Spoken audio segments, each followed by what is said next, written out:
अस्सलाम वालेकुम। पहले कोट्सवॉल्ड्स का छोटा सा तारुफ। कोट्सवॉल्ड जो है वो इंग्लैंड की कंट्री साइड है, यानी देही इलाका है। ये जो है इलाका अपनी कुदरती खूबसूरती, अपने कदीम देहात और उनका रिवायती तर्ज तामीर, उसकी वजह से काफ़ी मशहूर है।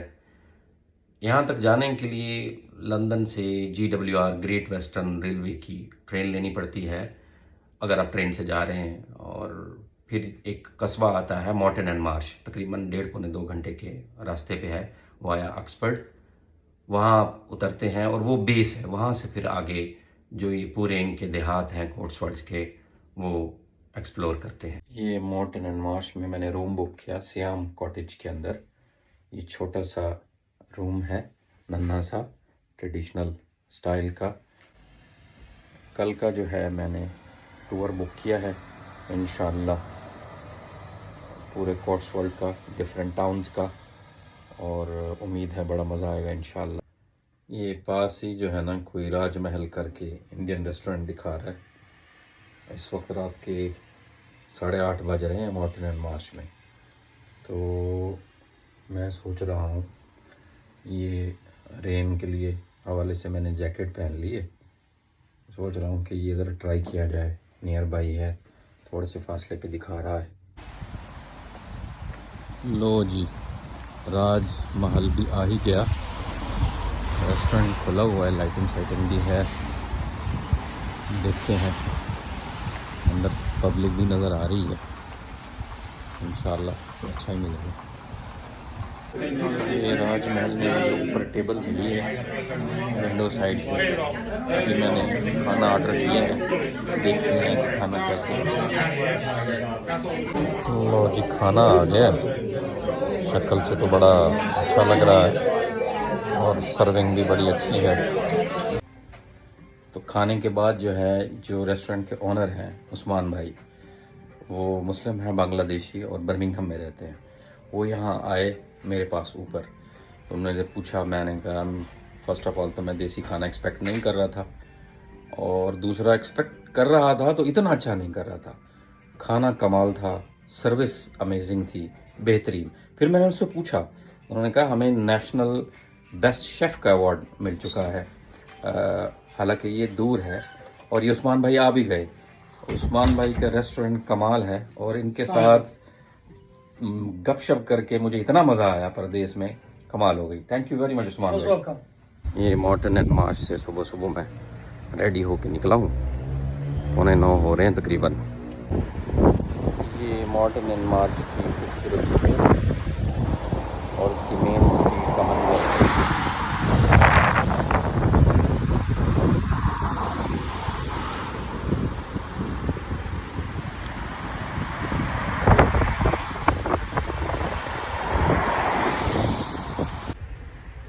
ये मॉर्टन एंड मार्श का ट्रेन स्टेशन है।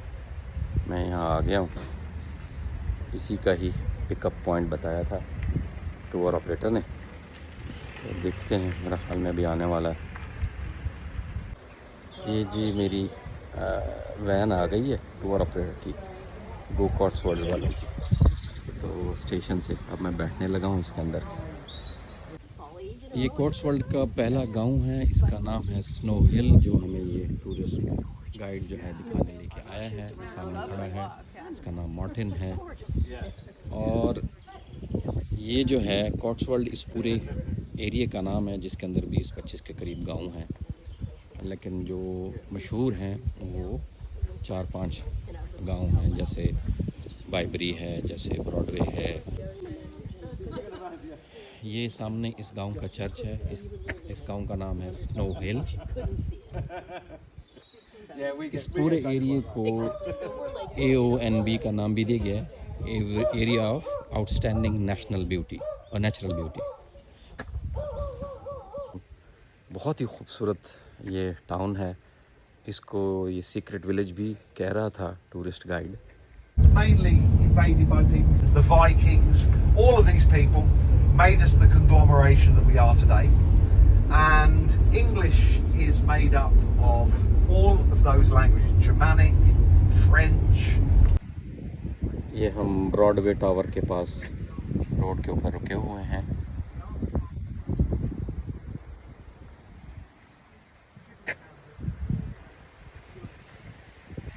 और मैं आपको ब्रॉडवे टावर दिखाता हूँ।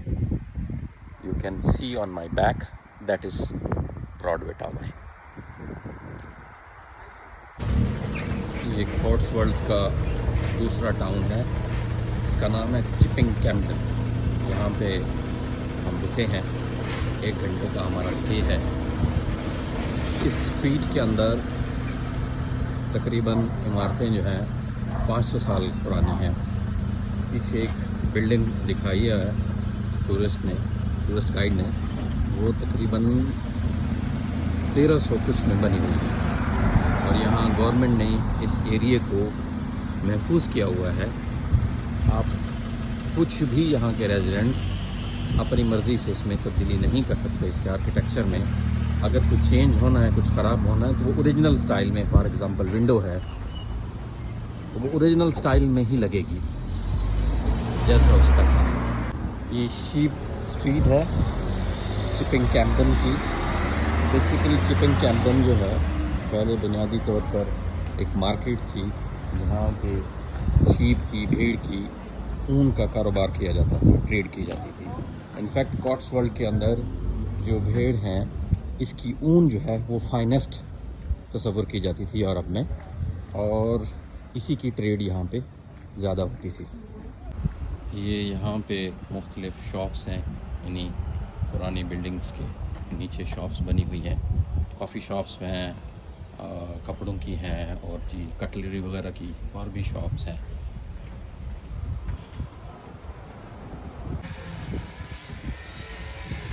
स्नो हिल जो था वो बहुत वाइट टाउन था, लेकिन यहाँ चहल पहल है, रौनक है, गाड़ियाँ काफ़ी आ जा रही हैं, और ये इसके निस्बतन बड़ा टाउन है।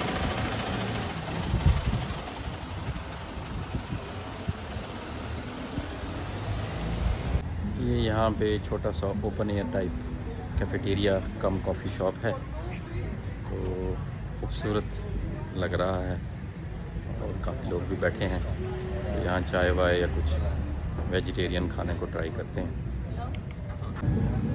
नाश्ता आ गया, ये नाश्ता है, एग पोटैटो है। चलो जी नाश्ता करते हैं। कैफे के साइड का मंजर है। यहाँ से अभी मैंने नाश्ता किया है आउटसाइड सिटी में। चिपिंग कैम्पटन में हमारा स्टे जो था वो तकरीबन 1 घंटे का था। 1 घंटा ख़त्म होने वाला है, तो वैसे भी थोड़ी देर में गाड़ी आ जाएगी और फिर निकलते हैं अपनी नेक्स्ट डेस्टिनेशन की तरफ। ये डोवर्स हिल है और यहाँ देखें आप भेड़ें चल रही हैं, बड़ा ही खूबसूरत। उस तरफ चलते हैं, यहाँ से प्रॉपर फर्दर व्यू आएगा। ये मेरे ख़्याल में इन भेड़ों ने अपने दूसरी बहनों को जो है ना इन्फॉर्म करना शुरू कर दिया है कि यहाँ टूरिस्ट आ गए हैं, भागो इधर से। हल्की हल्की फुहार पड़ रही है और बहुत मज़ा आ रहा है डोवर्स हिल। वो पीछे आप टूरिस्ट का हमारा ग्रुप देख सकते हैं। एक मैं ही मिडल ईस्टर्न या एशियन हूँ, बाकी सारे कोई ऑस्ट्रेलिया से आए हुए हैं, कोई अमेरिका से आए हुए हैं, कोई यूरोप के कई हिस्सों से आए हुए हैं। And nowadays people tell me it doesn't particularly good fish and chips, and so I haven't actually. हम ये नेक्स्ट टाउन में आ गए हैं, इसका नाम है स्टो ऑन द वॉल्ड, और ये किसी ज़माने में शीप और कैटल मार्केट थी, ये भी बड़ी फेमस, और ये एक रिलीजियस पॉइंट भी था मिलने का। और ये इसके मेन स्क्वायर में मैं खड़ा हूँ।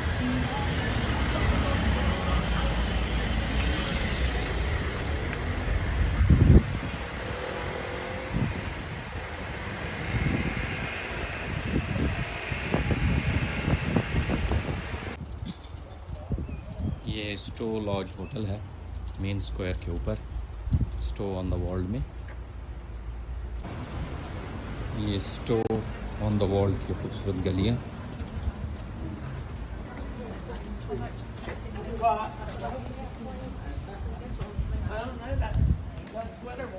अच्छा, यहाँ पे जो अशिया भी पड़ी हैं सिवाय इस टाउन के, कोट्सवॉल्ड के बाकी टाउन के अंदर बाहर से चीज़ें लाने पे भी समवट पाबंदी है।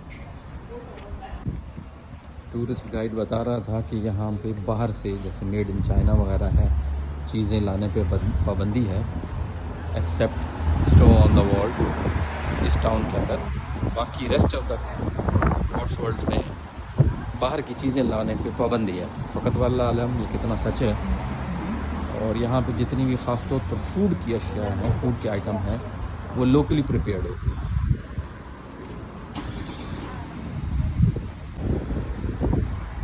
ये बुश हाउस है, इंग्लैंड का ओल्डेस्ट इन, जो 947 ईस्वी में मेरे ख्याल में बनाया गया था। एज पर द डेट जो इसके ऊपर लिखी हुई है।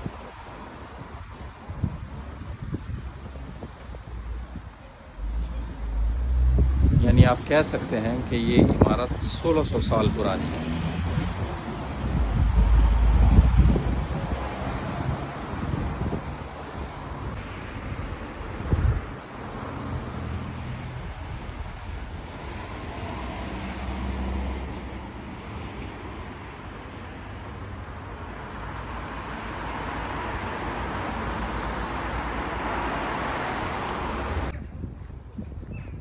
ये स्टोव ऑन द वॉल का सेंट एडवर्ड चर्च है।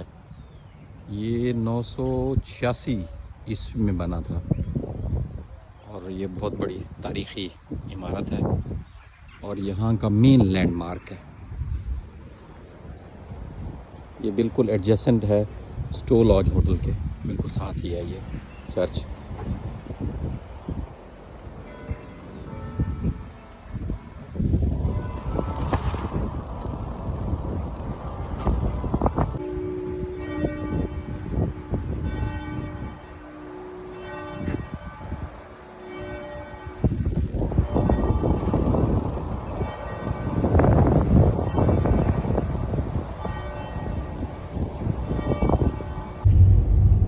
This village here, Cold Rogers, this is quite a special village in English and Welsh terms because this is known as a blessed or thankful village. And they got their names after the First World War. And these were villages where all of the men, and I'll say men because it was predominantly men, who went to fight in the First World War, all of the men from this village who fought in the First World War all came back alive. And when you bear in mind that we lost about 6% of our adult male population, so about 1 million men were killed during the Second World War, during the First World War. Yeah, there's your swans. They're all. मैं इस वक्त बाइबरी में मौजूद हूँ। ये कोट्सवॉल्ड का बहुत ही खूबसूरत गांव है। वो जो सामने कॉटेजेस नज़र आ रहे हैं, वो अक्सर पोस्ट कार्ड पे यही कॉटेजेस नज़र आते हैं। ये नीचे जो है ये दरिया है, बेसिकली ये नन्ही नन्ही शाखें हैं दरिया की, दरिया टेम्स की, और ये इकट्ठी होके फिर दरिया टेम्स में जा मिलती हैं। कुदरती खूबसूरती इस गांव पे ख़त्म है।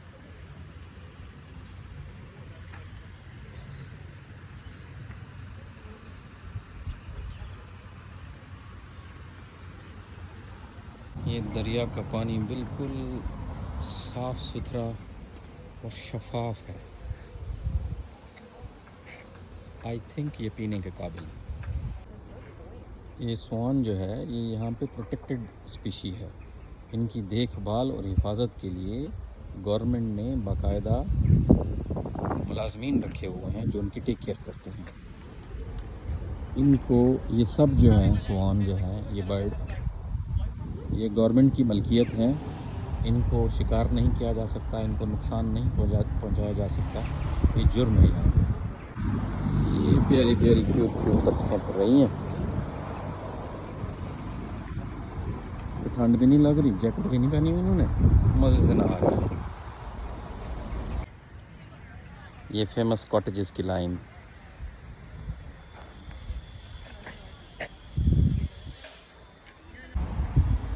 कोई बाइबरी हॉलीडे कॉटेजेस हैं।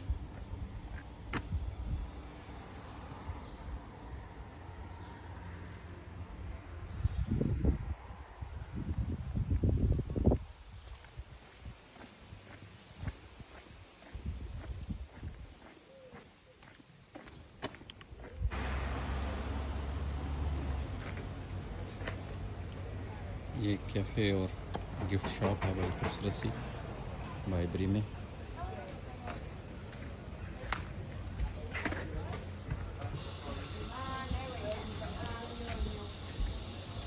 ये छोटे छोटे दरिया हैं, फिर रही हैं।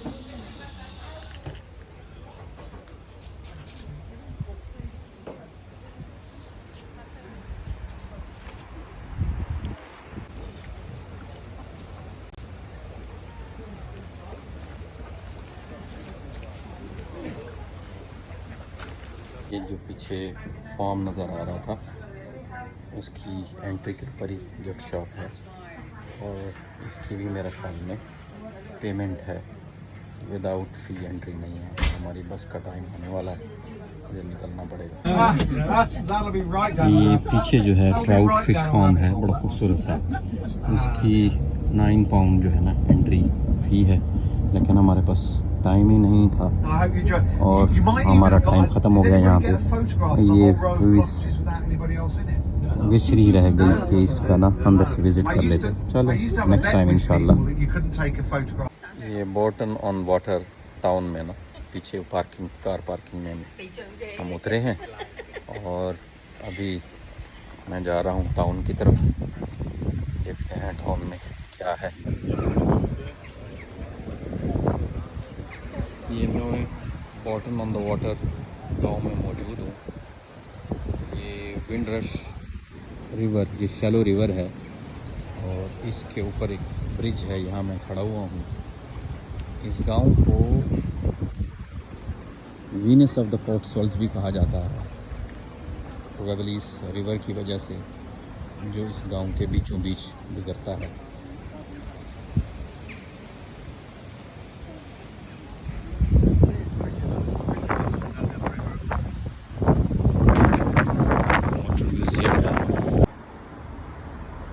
इस गांव में फाइनेस्ट क्वालिटी की वूल की जैकेट, जर्सियाँ और शॉप भी नज़र आ रही है सामने, कोट, जुराबें, इस तरह की चीज़ें जो है ना बड़ी अच्छी क्वालिटी की पड़ी हैं, लेकिन ज़ाहिर है इनको ख़रीदने के लिए वक्त चाहिए और गांव की खूबसूरती बंदा एंजॉय करे या फिर ये चीज़ें ख़रीदारी करे।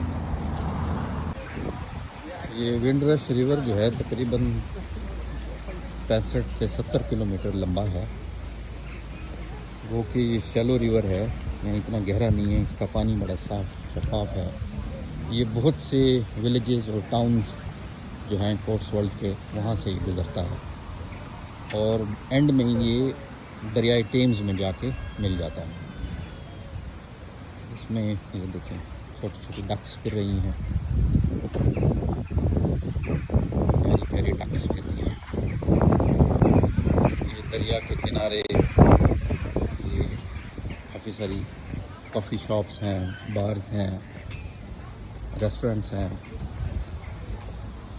और ये दरिया के दोनों तरफ जो है ना छोटे छोटे उन्होंने पुल बना दिए हैं क्रॉस करने के लिए, ट्रैफिक के लिए भी और पब्लिक के आने जाने के लिए।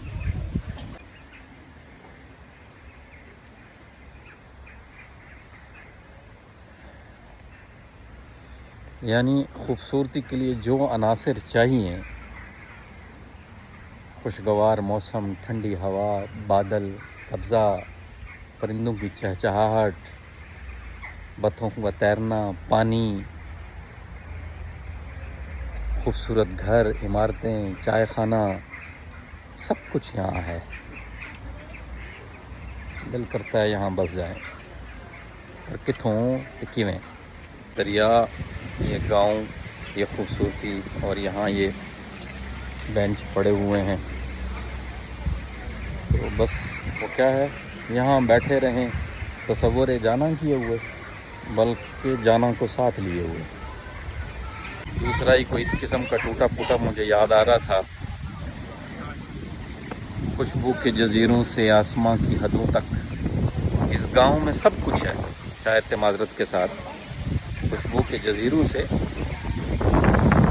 आसमां की हदों तक इस गांव में सब कुछ है, सिर्फ तेरी कमी। ये गांव इतने प्यारे हैं, दिल करता है कम से कम एक दिन तो एक गांव में गुजारा जाए, उस गांव की फील लेने के लिए, उस गांव को सही तरह देखने के लिए, उसको एंजॉय करने के लिए। मेरा ख़्याल है कम से कम एक दिन होना चाहिए। तो कोट्सवॉल्ड के जो 5-6 गांव हैं तो कम से कम 4 से 5 दिन हों, जब आप सही मानों में एंजॉय करें।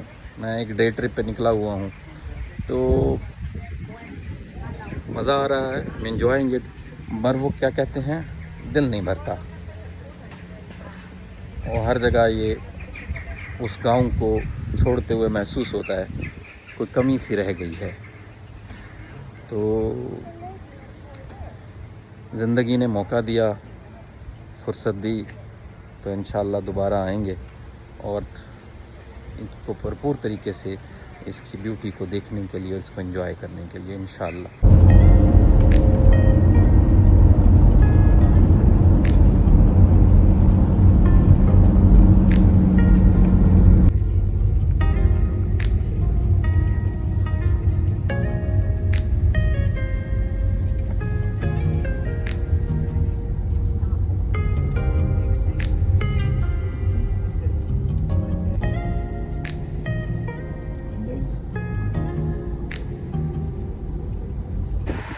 शाम के 5:15 बज चुके हैं।